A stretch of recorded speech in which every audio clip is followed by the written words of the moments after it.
Welcome to War Room Impeachment Sunday, February 2nd, the year of our Lord 2020. I'm Raheem Kassam here at the historic Breitbart Embassy on Capitol Hill. We're on the John Fredericks Radio Network, Salem, America's Voice.news, and across all platforms, podcast, Apple, Google Play, Stitcher, SoundCloud, Spotify. Very interesting day as a busy week looms before us. A very busy week looms before us. It feels like we're not getting any breaks at the moment. We have our favorite guest of the show, former White House Cabinet Secretary Bill McGinley, joins me in studio for the show today, where we'll discuss at length, because I, like many people out there, Bill, firstly, not like many people out there, I haven't been in this country that long. Well, it depends if you listen to Ann Coulter. There's a lot of people out there who haven't been in the country this long. But I don't understand the caucus, the primary process, and I certainly don't understand it when they do these rule changes. The second I think I've figured it out, or I think I understand the sort of general concept of how this all works, there are changes and there are no longer super delegates, and all of this stuff goes way above my head. I'm kind of a big picture guy.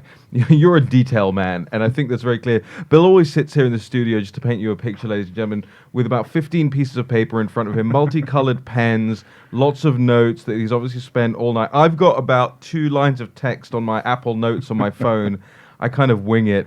And if Steve's listening, that's not true at all. I do loads of preparation. Bill, thanks for joining us this morning. It's great to be here. Thanks for having me. So we'll do this. We'll do a little bit of Brexit as well. Another one of the big stories of this weekend, and another one of the big stories coming up this week.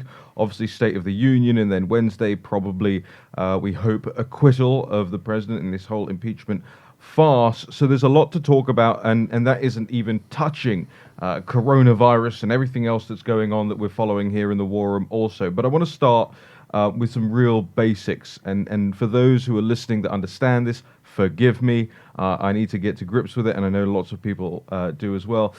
Iowa, which is tomorrow night. The Democrats, this is the first in the nation, the one that everyone watches.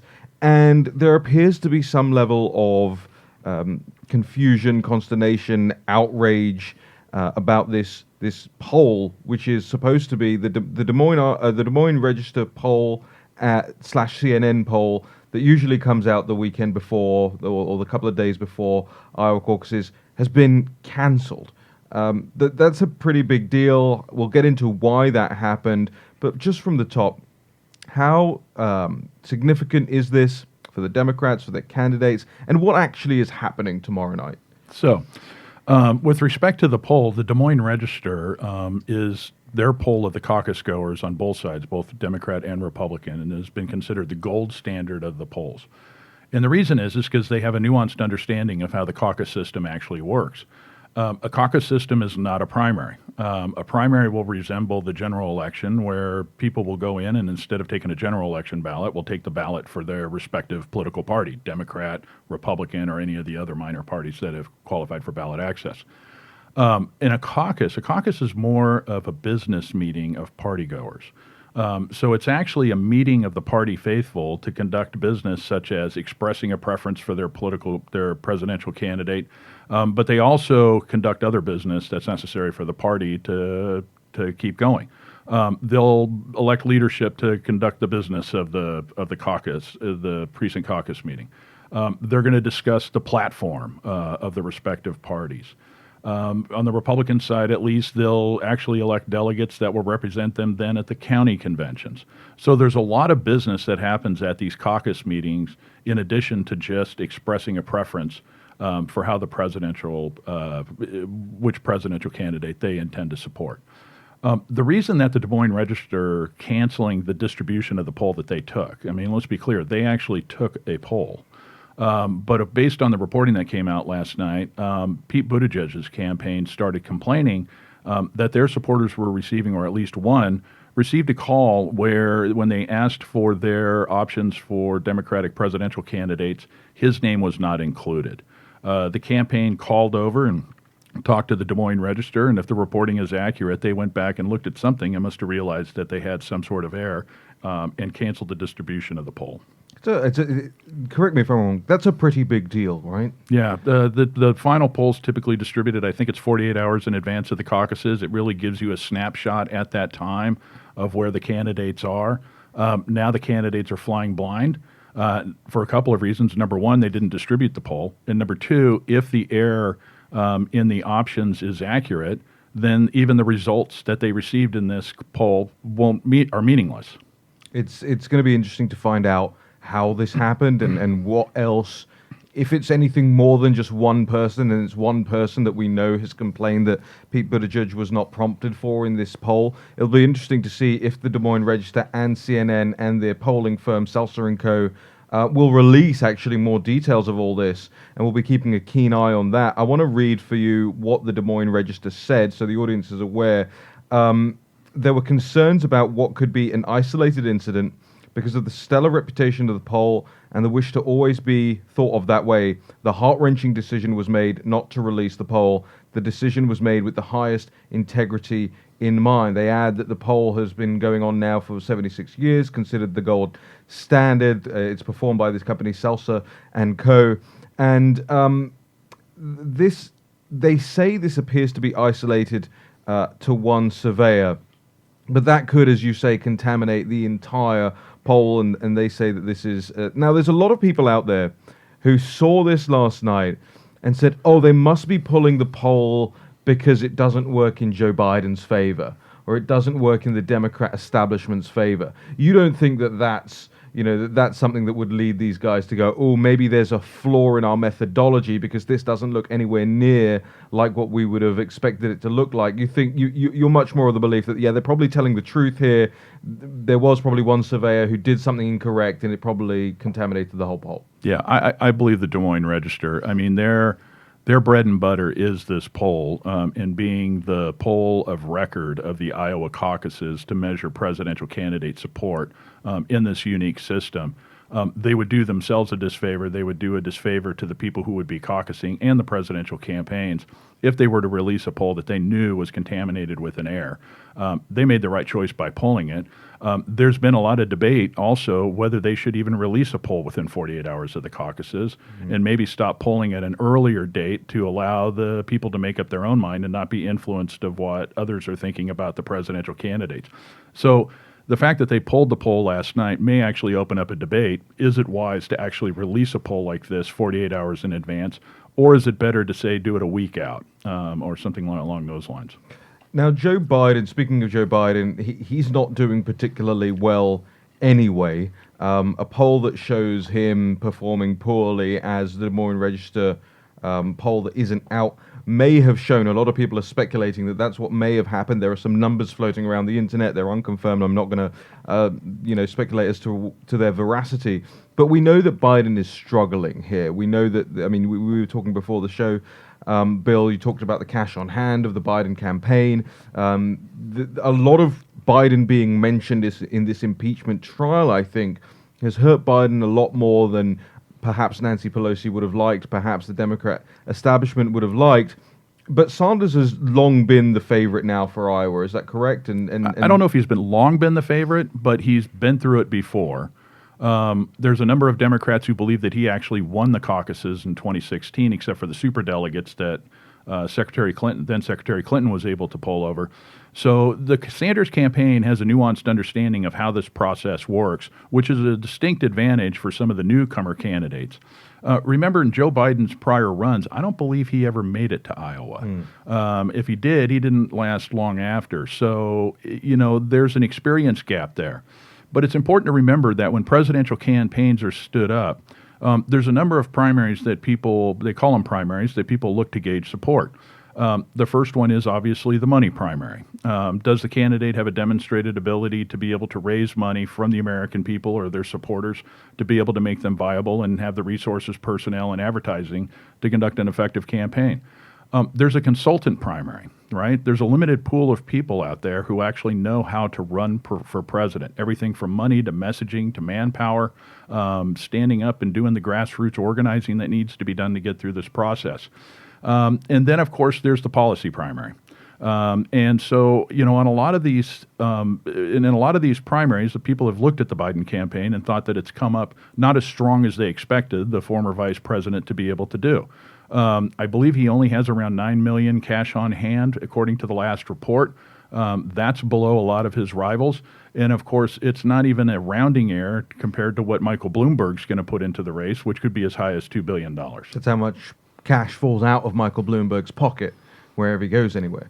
Yeah. He's really, and we'll focus more intently on Michael Bloomberg in the coming days and indeed weeks, depending on how long this impeachment process continues, and that depends on how long this show continues. But we have an idea of digging into the Bloomberg thing. People will remember it was Steve Bannon who was publicly calling out that Bloomberg was going to run many months ago. Is still of the belief, by the way, that that Hillary Clinton sees a way, and we'll see if Steve's going to go 2 for 2 on that. And Steve will be on, by the way, with Maria Bartiromo from down there at the Super Bowl later on this morning. I think 10 a.m. on the Fox News channel. So make sure you're paying attention to that. Maria's show is really fantastic. Steve Bannon will be on there later this morning, immediately after war and impeachment. Bill, you said a lot of words there that I don't know. Okay. Super delegate. What's the difference between me going and registering as a Democrat and going to the Iowa caucuses versus this super delegate thing? And are they changing that? Has that switched since the last sort of fracas about the, like you said, I think he was 0.2% behind Hillary in Iowa last time, Bernie Sanders, and has that all changed? Yeah, it's changed. It's changed a little bit. So the Democratic delegate system has 2 buckets of delegates. The first one is what they call pledge delegates, and these are the delegates that would be elected at a state convention. They're pledged to a candidate. It's based upon primary or caucus results. And then they have a pool of delegates called the automatic delegates. There was a rule change after the 2016 election, after the Bernie Sanders camp and others complained that the superdelegates were basically thwarting the will of the voters if you're a Bernie Sanders voter. And so they made a rules change so that the superdelegates are the automatic delegates, and these are the elected office holders of Democrats. It's governors, it's members of Congress, it's United States senators, it's senior party officials, and others, that they're not allowed to vote on the first ballot in the national convention, meaning that whether somebody gets the nomination is going to be dictated by the pledged delegates. Now, if somebody achieves a majority of the combined pledged plus automatic delegates, then the automatic delegates can vote on the first ballot. Right now, with how fractured this Democratic field is, it doesn't look like somebody's going to get to 50% plus 1 at the national convention unless somebody actually really has some breakout moments and gains a lot of momentum. So when we're watching the Democratic caucuses tonight, remember that what we're doing is we're allocating the delegates to the presidential candidates, and this is a key number for the listeners to remember, 15%. You have to receive 15% of the vote in a precinct in order to basically be assigned, to be allocated the votes. You're called viable if you get 15% or more. If the candidate that you support is under 15% at the first ballot, then you are non-viable. Viable candidates on the first ballot, their precinct caucus goers are locked in. They don't get to vote again. If you were supporting a candidate who did not get 15%, then you're allowed to look around and decide whether you're going to support another candidate or if you're going to go lobby some of the other non-viable candidate caucus goers to try and combine with yours to get over 15%. So it's going to be a complicated system tonight. A key difference from the 2016 election is that there were multiple ballots at these precinct caucuses. Tonight, there's going to be 2. There's going to be the initial one, and then the second ballot, what they call a realignment, which is where the free delegates can basically try and either caucus together or join somebody else. What is going to be extremely interesting Monday night, the Democratic Party in Iowa is going to release the results both from the first ballot and the second ballot. So it's going to be incredibly instructive to see which candidate's supporters either went to another candidate to help them get over 15% or increase their margin, or if they just stayed put. It's going to talk a lot about if somebody has to drop out, where do we think those supporters are going to go to which candidate? So it's going to be pretty interesting late Monday night. So this isn't like a first and second preference. You don't do that at the get-go. You actually go back, you see the results from the first ballot, and then make an informed decision in the second. Yeah, and a lot of the campaigns are going to instruct their caucus goers what to do in the case of a realignment at each individual caucus. Do you stay put? Do you try and work out a deal with other candidates? So there's going to be a lot of politicking in each of these caucus locations. So it won't necessarily even just tell you the mind of the caucus goers, but also the minds of the campaigns and who the campaigns are talking to and where the deals are being done behind the scenes. Do you think they'll release the raw data as well along with that to say, okay, we've seen, this 7% of people shift from Buttigieg to Warren? Will you be able to sort of, will we see diagrams that show us where the votes are going and from which camp? It's unclear right now, since this is it's my understanding it's the first time we're going to see the results of both ballots released, but I would expect you to be able to see this. Remember, at each caucus location, you're going to have representatives from the campaigns making speeches to the caucus goers, right? That's part of the distribution of manpower in this unique system, which is, can you get enough surrogates to enough caucus locations to be able to make the case for the candidate, but also to almost serve as kind of a head coach, if you will, for the supporters in trying to help them understand if they have to do realignment. It is fascinating to sort of get your head around this because it's not a usual way of doing this. It's now changing, and this extra polling dynamic being thrown into it because, as you know, polls don't just reflect opinion; they also inform opinion. They also inform choices. So people are actually, as you say, flying blind in a lot of ways into this. Not just the campaigns, but also the delegates will be, the caucus goes be flying blind into this. How does this compare with the Republican way of doing things in Iowa? So the Democrats will actually stand together. That's how the votes are counted. On the Republican side, President Trump is, for all effective purposes, unopposed. Nonetheless, the caucus goers in the Republican caucuses, and by the way, they do not caucus together. They're at separate locations doing separate caucuses. The Republicans will actually cast a vote. So they don't stand with each other, around a certain presidential candidate. What they do is they actually cast a vote. The chair of the caucus will then tally the votes and announce the results. Based upon those results, then the county convention delegate candidates that would be pledged to that candidate will be elected by the precinct to move on. So there's a lot of party business that's going to happen. Plus, you're going to have discussions about the party, and don't be surprised if we hear the impeachment word spoken a lot, both at the Republican caucuses and at the Democratic caucuses. It's a galvanizing issue on both sides right now. And I think a lot of people are going to spend some time in the Republican caucuses supporting the president and demonstrating why this was ill-advised from the very beginning and never should have been done. And the Democrats are going to try and use it as a sword against the president and his supporters, and to make the argument that their candidate is the best one to beat Donald Trump in November. Now, is this all? I've never watched this take place in person. Back when it was happening last time around, we had a little thing called Brexit going on and the referendum and all of that. So I didn't get to pay hyper close attention to it over here. Is this all televised? How can people pay attention to it if they want in detail? Yeah, all of the cable news networks are going to have cameras at various precinct locations where they're holding the caucuses. They'll try and do it at some of the swing caucuses to try and get a feel early on for which candidates are doing well, which ones are underperforming.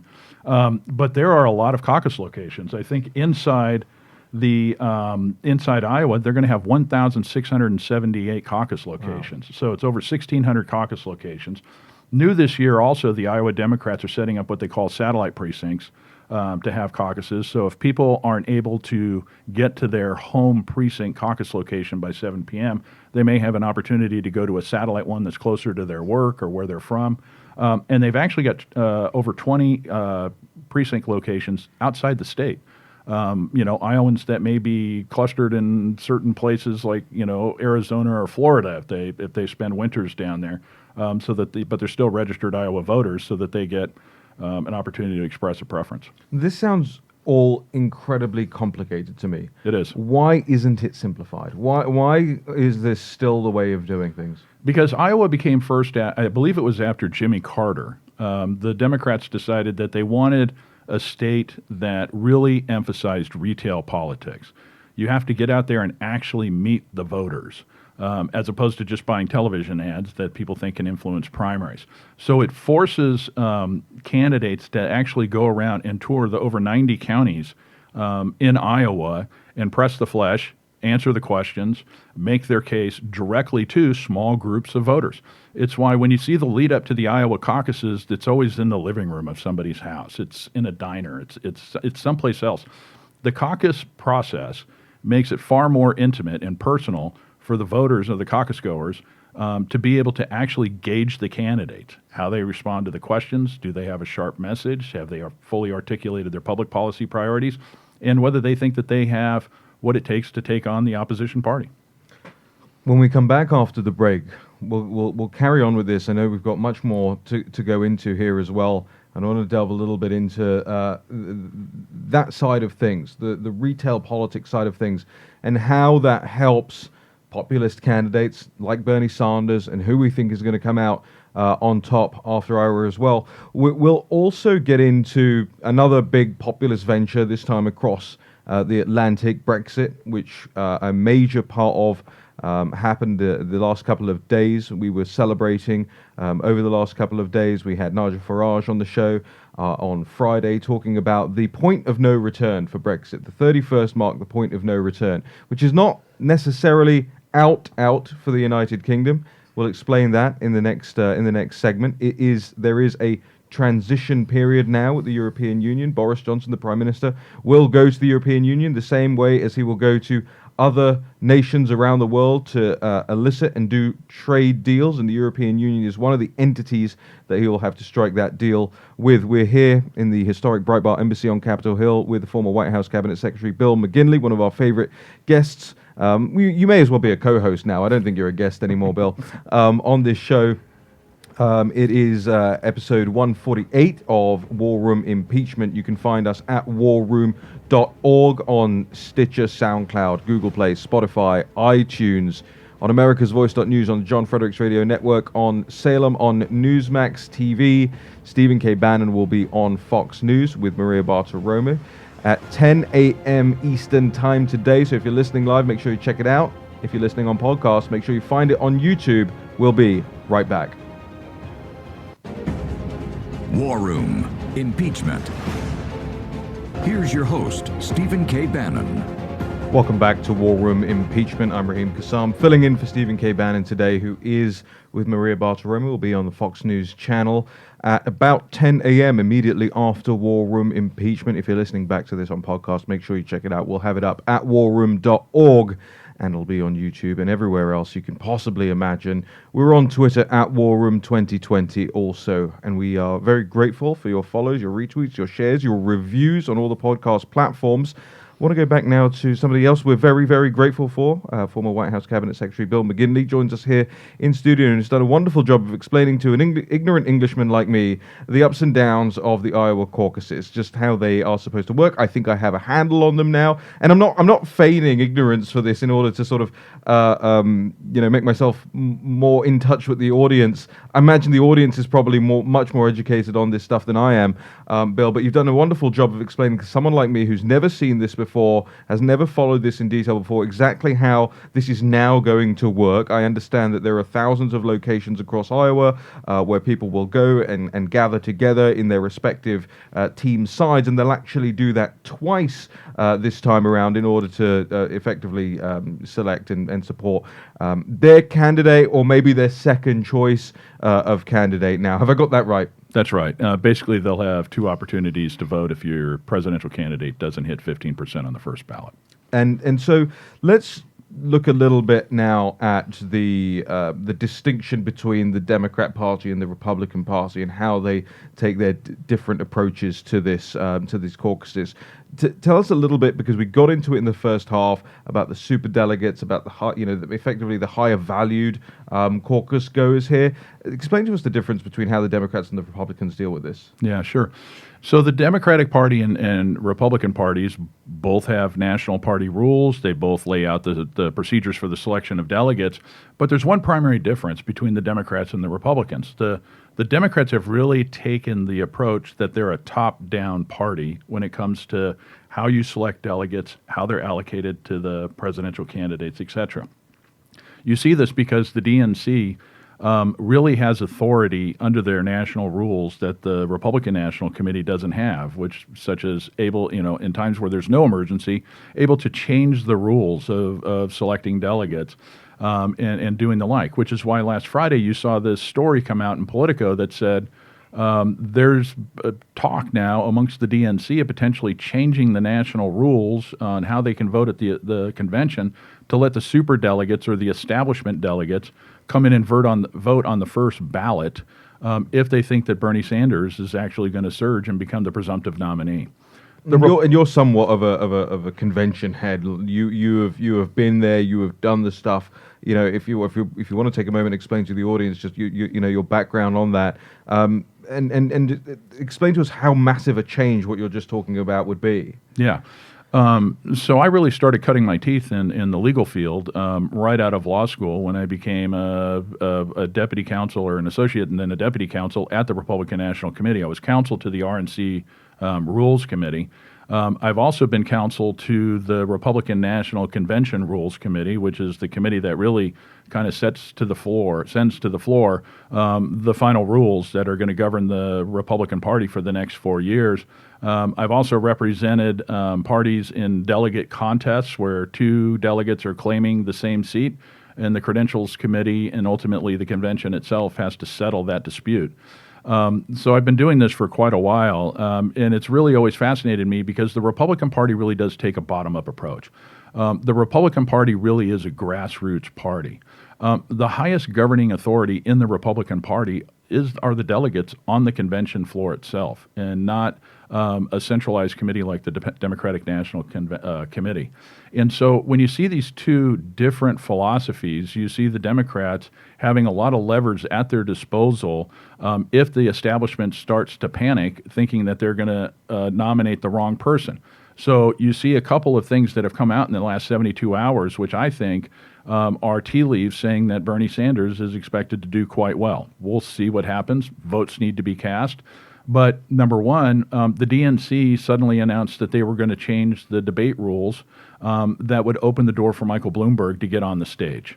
If you remember, when the DNC initially came out with the rules, there were a number of criteria that you had to satisfy in order to qualify.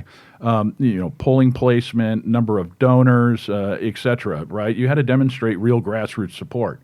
It looks like they've eased the donor requirement, which would allow a self-funding candidate like Michael Bloomberg to potentially make the stage if he achieves a high enough placement in the polls and the other criteria. And this is because Bloomberg is not and doesn't need to attract the sort of thousands upon thousands of small dollar donors to his campaign. He's just cutting checks for himself. Would that open, in your mind, would that open legal challenges from people who have been cut out of previous debates as a result of those rules, and now they're changing them? No, I think what it's going to do is exacerbate the fissures in the Democratic Party, because Kamala Harris and Cory Booker and Castro and some of the other minority candidates that really earned a place. You had a member of Congress, a former cabinet member, who wasn't qualifying for the debate stage. I mean, that's somebody who should be on the debate stage, and they basically, the rules were excluding them, and now all of a sudden you're going to change it to let a billionaire jump onto stage when they've been railing against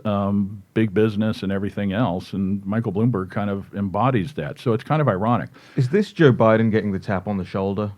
I think what it is them trying to create an opportunity for a viable alternate to Joe Biden. I think it's also a function of Michael Bloomberg declaring whether he gets the nomination or not, he's going to spend over $1 billion against the president. You hear rumors that the political class in the Democratic Party for the other candidates are happy that he's finally going to be on the stage and have to defend his views and his record. There's others who are very upset because Michael Bloomberg is about to jump on the debate stage before, I believe it's the Nevada caucuses, and he's not even competing in Nevada. Michael Bloomberg has made the decision that his strategy is going to be, I'm going to start my race on Super Tuesday after the first four are done. So they're allowing him onto the debate stage when voters in Nevada are going to be paying close attention to make their decisions in the Nevada caucuses that he's not even competing in. Yeah, and some of the candidates have been vocal about that already. Andrew Yang tweeted, the DNC changing its debate criteria to ignore grassroots donations seems tailor-made to get Mike Bloomberg on the debate stage in February. Having Americans willing to invest in your campaign is a key sign of a successful campaign. The people will win out in the end. And he added, the truth is I don't think Mike wants to debate. He could easily have gotten himself onto the stage with the donor requirements. The president had something to say about it as well, something about Mike Bloomberg wanting a little stand, a little step stool to stand on so that he could reach the podium. Just final thoughts on Iowa before we pivot to Brexit and the State of the Union that we're going to see this week, and perhaps we'll throw in some impeachment. Given this is warm impeachment, we'll throw in some impeachment in there. Anything else we should know about Iowa? I just think it's going to be a very interesting night. I think that the last 72 hours have been very telling. There is going to be some unexpected twists and turns, I think, Monday night coming out of the Democratic caucuses. The fact that you have the DNC rules change story pop on Friday, the fact that the DNC announced the rules changes for the debate happen in close proximity to the Iowa caucuses, and also what happened with the Des Moines Register poll being not distributed 48 hours before the caucuses. Remember, this is a caucus system that's run primarily by the Iowa Democratic Party, which means it's a volunteer-driven process. A lot of the issues that could come up that you've seen in primary elections or general elections, reporting issues coming out of precincts, certain procedural moves that some people may make that require people to call balls and strikes on whether it's permitted. There could be some excitement if we see that the campaigns are realizing that this is going to be an extremely close result. The Iowa Democratic Party never really proclaims a winner. What they do is they just release the results. So you look at the percentages and you can see 1, 2, 3, 4, et cetera.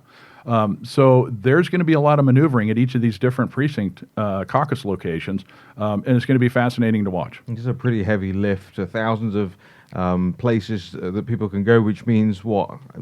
High thousands volunteers? Are we talking tens of thousands of people? And to their credit, both the Iowa Republican Party and the Iowa Democratic Party actually do a really good job. It's kind of like the Des Moines Register poll. They really pride themselves on being able to run an effective system. And just a note on the Iowa Republican caucuses, is it going to be Weld, Walsh, or Trump? My money's on the president. Okay, I want to pivot very quickly to Brexit, and then we'll get on to some of the State of the Union impeachment stuff. I want to flip it around here because I've now interviewed you for going on 40 minutes, and you've done a very good job on Iowa. If I can do even half as good a job as you've done in Iowa on Brexit, I'll have done my job for this morning. We'll treat myself to breakfast after this. Bill, what do you need to know about Brexit? What can I tell you? Okay, so in a way, we're flipping roles not only for Q&A, but also because I really don't know much about Brexit. Great. So let me start from the beginning so that the listeners understand. Number one, why is Brexit good for the UK, for Great Britain? Why is that the case? Well, Brexit itself as a process, I don't even view as necessarily good or bad. It's a means by which to have sovereign control over your nation state. People will not really understand on this side of the Atlantic. It's the way we've had it with Europe for the past 40 odd years now has been after we entered what was sold to us as a trading bloc, the European Common Market. That bloc persisted in changing. Out of Brussels and Strasbourg, persisted in changing. It started as, these are the trade rules, these are the regulatory environments that we all have to adhere to. It then moved on to, okay, we're going to have politicians now who are elected to a parliament. We're going to have bureaucrats selected by those politicians who rule over something called the Commission. And the Commission is unelected by anybody all across Europe, any member of the public. Nobody has a say in who the commissioners are. And they'll decide what the regulatory standards are, what Europe, in inverted commas, priorities are, even though Europe obviously represents a continent and something much larger than what turned into the European Union. So from the get-go, when people voted in the 1970s in the United Kingdom to join the European Common Market, they were sold a false bill of goods. They were not told that this would change, this would transmogrify, this would increase, it would expand, it would become imperialistic in its power grab from nation states. The European standards, the European directives, the regulatory environment, the political directives, and the courts, the judiciary that started to build itself out of Brussels became super sovereign over each individual nation states. So while we in the United Kingdom had once upon a time it was the House of Lords, which was the highest court in the land. It's now the Supreme Court, which is the highest court in the land. Under the European Union, with membership of the European Union, the highest court is actually not that. The highest court, the European Court of Justice, the European Court of Human Rights, are the ones that we take direction from. Similarly, in terms of industry, which of course is one of the major things, and we've had major upheavals in our country over the last several decades, where the discussion of managed decline comes in. We changed from being a nation that actually made things, that dug things out of the ground, that exported things, that built things, that grew things, into effectively becoming a service economy. We provide financial services for the rest of the world, became effectively a clearinghouse for the rest of the world's economic hopes and ideas and aspirations.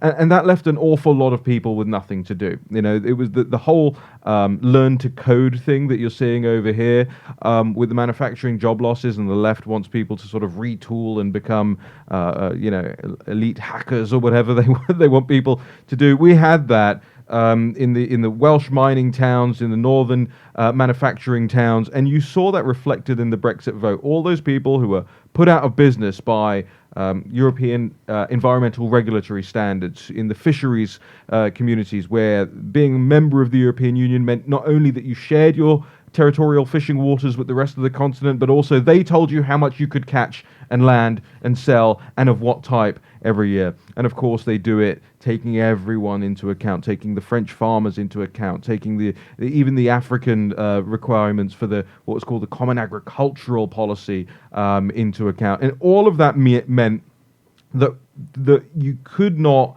a government in the United Kingdom could not establish national priorities. It was up to the European Union to do that. So getting out of the European Union is about asserting national control over policy, over regulatory environment, over environmental stuff, financial stuff, manufacturing. All of that now comes home. Okay, so the restoration of this political independence, what cost does this come at in terms of trade relations that the UK is now either going to have to renegotiate, or that potentially could be a pushback, or is everything positive on that issue? Well, I wouldn't say it's all positive. I think, I like to be very honest with people. Brexit will mean a level of uncertainty, but every time people have been polled on this, they accept the fact that it's more important to have your national sovereignty than a small financial hiccup or a level of discomfort, because then we at least know that we can take the steps ourselves within our own country to change policy, to fix things that work in our favor. There will be a period of time over the next year or so where we're negotiating with the European Union. We're saying, okay, we are your largest export market. We know that. The United Kingdom is Europe's largest export market. So you have a vested interest in doing a trade deal with us. But the European Union, what they're saying is, well, firstly, you've left, so we don't want to treat you well because we don't want to encourage other people to leave. Secondly, we have other trade deals that we're trying to tie up at the moment. They've been trying to tie up the Transatlantic Trade and Investment Partnership with the United States for about 11 years or something silly now. They're onto their 468th round of talks over this stuff. And really what it comes down to for the EU every single time is the regulatory alignment. Is your chicken washed in chlorine? Are your bananas too bendy? These tiny little rules that they have that scuppers a lot. And of course, they want access to the American markets as well. And the Buy American Act precludes a lot of that from going on, especially or solely when it comes to selling to government and selling to public entities as well. So there's always been this clash, and the story that's coming out now, since Britain actually, left the European Union on January the 31st, or said, that's the point of no return. Now the stories are, okay, well, how much negotiation are we willing to do with the European Union over that regulatory alignment? Are our light bulbs going to have to be made in a certain way for us to be able to trade with them? And there's so much complication around the Irish border because, of course, you have the sea between Northern Ireland and Britain proper. You then have the land border with Ireland and Northern Ireland, which has all sort of ethno-nationalistic, religious, sectarian strife going on across there as well. So there's all sorts of complications around that because Ireland is still in the European Union, but Northern Ireland is not in the European Union. So do you have to have check on goods and things coming across that border? Now, as part of the Northern Ireland peace agreement, that you don't have hard checks on that border, and it's kept the peace, one would argue, over the last couple of decades as a result of that. You then also have to take into account the fact that the British government will be looking to do a deal with the American government on trading very quickly, in addition to the European Union.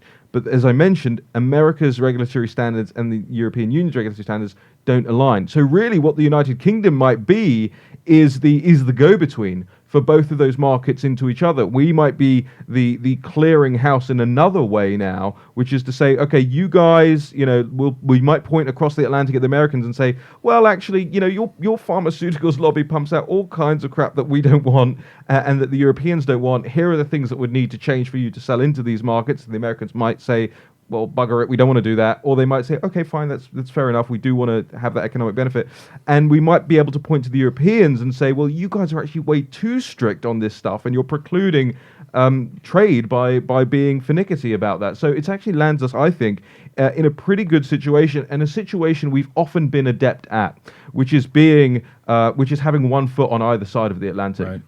And so in terms of the special relationship with the United States, without getting into the weeds, is this going to strengthen the special relationship, or do you think it's going to cause some strains?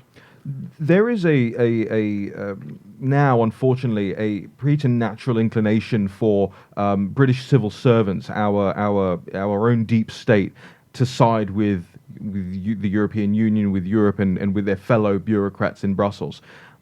It will take great political will.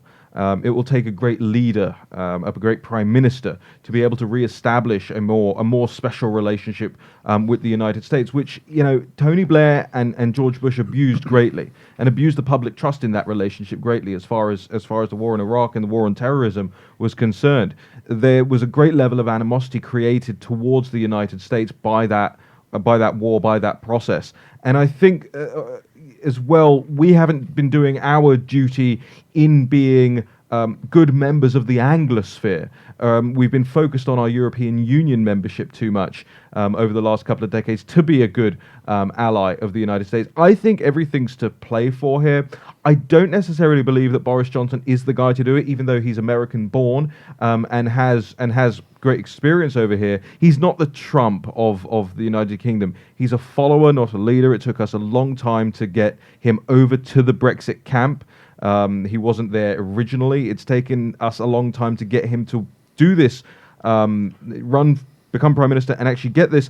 And his withdrawal agreement, which is the bill that passed Parliament and the bill that was accepted by the European Union, of how Britain leaves the European Union, isn't actually all that Brexity. Mm-hmm. It allows this whole huge transition period. We're still paying billions of pounds to the Europeans as Can we focus on that for a second?